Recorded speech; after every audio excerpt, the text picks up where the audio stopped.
as Israel continues its military actions in Gaza, Lebanon, and the occupied West Bank. Its strikes on Syria have mostly remained under the radar. While the Syrian regime, led by Bashar al-Assad, is an ally of Iran and part of the broader axis of resistance against Israel, Syria has remained notably silent since the war in Gaza began in October 2023. Despite this silence, Israel has carried out numerous strikes on Syrian soil throughout the year, underscoring the ongoing tension and conflict between the two nations. The animosity between Israel and Syria stretches back decades.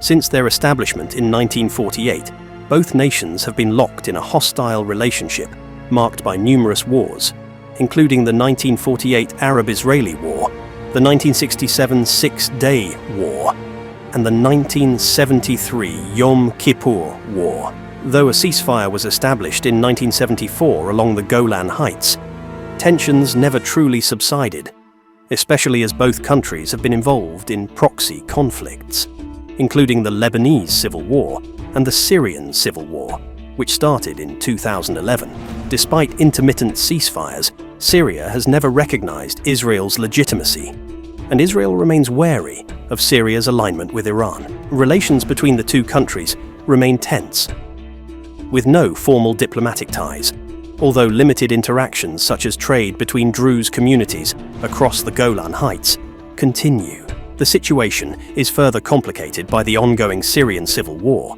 According to the Armed Conflict Location and Event Data, ACLED, Israel has carried out over 220 attacks on Syria since October 2023.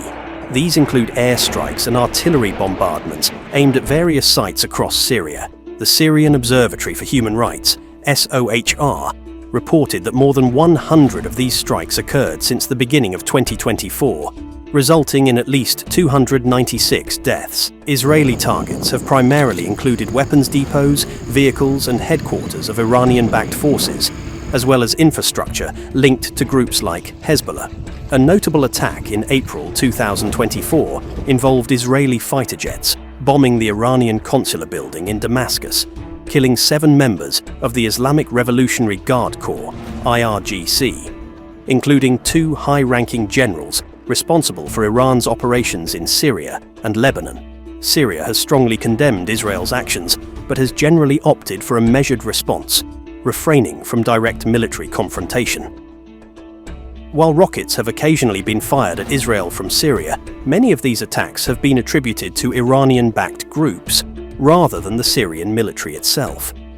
For example, after Israeli strikes on Syrian military targets in October 2023, the Syrian government did not claim responsibility for any rocket fire towards Israel. Throughout the escalating violence in Gaza and Lebanon, Syria has largely kept its distance from direct military engagement, focusing instead on condemning Israeli actions in international forums. Israel justifies its military actions by claiming it is targeting Iranian and Iran-linked entities in Syria, which it considers a significant security threat. Israel argues that these attacks are crucial to prevent advanced weapons from falling into the hands of hostile forces, including Hezbollah, which operates out of Lebanon. Israel's stance is rooted in its broader regional strategy to undermine Iranian influence in Syria and to prevent the transfer of weapons that could be used against Israel. This approach mirrors that of the United States, which has also carried out attacks in Syria against Iranian-linked targets. Israel asserts it will continue its campaign of preemptive strikes to safeguard its security interests, regardless of international law or Syria's sovereignty. No Israel strikes on Syria are not a recent development. These attacks have been ongoing for years, particularly escalating since the Syrian civil war began in 2011.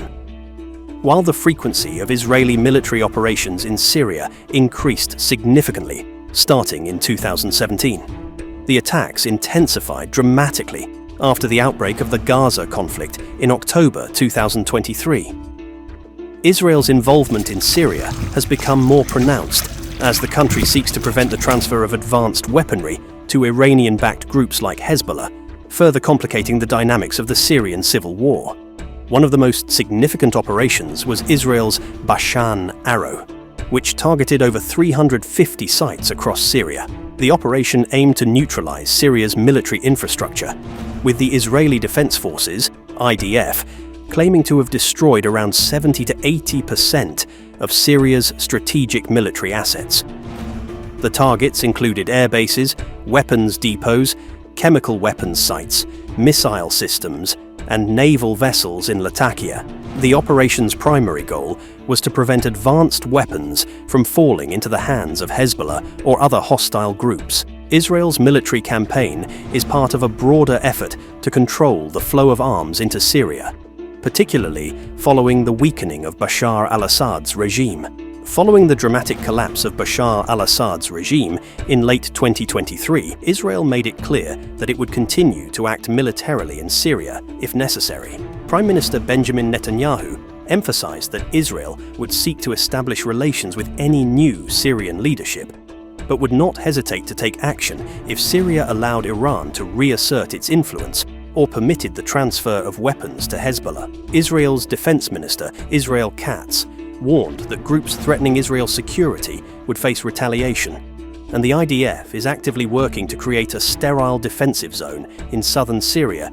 Israel justifies these actions as preemptive strikes to prevent advanced weaponry, particularly missiles, from falling into the hands of hostile groups such as Hezbollah.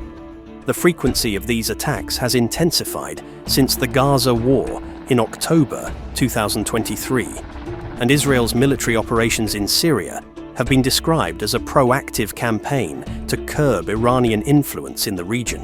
One of the most significant recent Israeli operations in Syria was called Bashan Arrow, in which Israel claimed to have destroyed a substantial portion of Syria's military assets. The operation involved airstrikes targeting over 350 sites across Syria, including military airbases, missile systems, and weapons depots. These strikes were part of Israel's broader strategy to prevent Hezbollah and other militant groups from acquiring sophisticated weaponry that could threaten Israel. While Syria has condemned Israel's attacks and occasionally launched rockets at Israeli positions, it has not engaged directly in military confrontation. Many of the rocket attacks have been attributed to Iranian-backed militias rather than the Syrian government. Syria's responses have been mostly rhetorical, condemning Israel in international forums rather than escalating the conflict directly. However, the ongoing conflict in Syria has led to shifting alliances, and Israel is particularly concerned about the growing Iranian military presence in Syria and its support for local militias. In the extensive Bashan Arrow operation, Israel claimed to have destroyed a substantial portion of Syria's military infrastructure, including strategic sites across the country. These strikes targeted air bases, weapons depots, chemical weapons facilities, missile systems, and naval vessels in Latakia. Israel's rationale for this large-scale operation was to neutralize weapons that could potentially be transferred to groups like Hezbollah, who are considered direct threats to Israel's security. The operation further underscores Israel's commitment to proactively eliminating threats in Syria before they can materialize. Israel's attacks on Syria have elicited widespread international criticism, especially given their violation of Syria's sovereignty. Several Arab nations have condemned Israel's actions, particularly in international forums such as the Arab League. Russia has also voiced strong opposition to the strikes, with Foreign Ministry spokesperson Maria Zakharova condemning the airstrikes as a gross violation of Syria's sovereignty and criticizing the regularity of Israeli operations in Syria, Lebanon, and Gaza. China also condemned the Israeli strike on the Iranian consular building, emphasizing that diplomatic facilities should be off-limits under international law. The ongoing Israeli operations in Syria, including the Bashan Arrow strike, highlight the complex and volatile nature of the Middle East conflict, country's military and political situation. With its focus on internal issues stemming from the civil war and a growing reliance on Iranian-backed militias, Syria may not be in a position to challenge Israel directly. But this ongoing conflict, if left unchecked, could ignite larger confrontations in the region, further complicating the fragile dynamics in the Middle East. Ultimately, While Israel's actions in Syria may seem justified from a security standpoint, the long-term consequences of such strikes must be carefully considered. The risk of escalating violence, destabilizing neighboring countries, and creating further animosity in an already tense region is a heavy price to pay for what may be short-term security gains. It's clear that peace and stability in the region can only be achieved through diplomatic efforts and multilateral engagement, which remain the key to preventing another devastating conflict. Israeli attacks on Syria highlight the enduring tensions and complexities of the Israeli-Syrian conflict, preemptively neutralizing threats, regardless of Syria's sovereignty or the broader implications for regional stability. With Syria's ongoing instability and the continuing Israeli military operations, the situation remains volatile, and the path to peace seems as distant as ever.